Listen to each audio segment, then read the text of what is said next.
Hey, bold, beautiful people of the Most High. I wanted to come and remind you that in Genesis chapter 3, this is when the serpent goes to Eve and say, did God really tell you that you couldn't eat from any of the trees?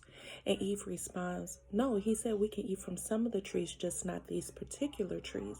And the serpent tells him, no, you can eat from those trees. You won't die.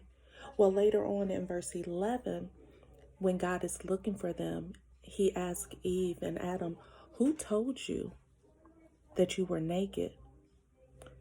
Understand that the enemy is going to come and make you doubt the very thing that God has told you. The enemy is coming to cause confusion in your mind, to make you uncertain and unsure of yourself. God is asking you, who told you these things? Understand you are who God says that you are.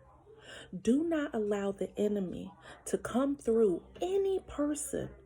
If it's someone close to you, if it's a complete stranger, even if it's your own thoughts, do not allow the enemy to come and make you doubt or question the very thing that God has told you. If God spoke it to you, believe it. If it is something that is causing doubt, confusion, uncertainty, it is not of God. Recognize it, bind it, and replace it with truth. In Genesis chapter 3, verse 11, God asks, who told you this?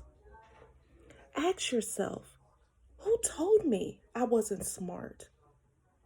Who told me that I couldn't do this?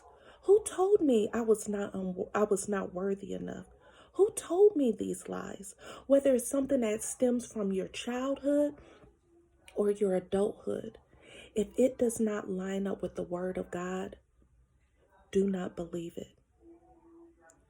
Remember that God said that you are worthy. God calls you beautiful. God says that you are anointed. God said that you have authority. God says that you are favored. Do not allow the enemy to come through any person and make you doubt the very thing that God has told you. Remember who he is. Remember who you are and whose you are. I love you. That's your Minute with Ty.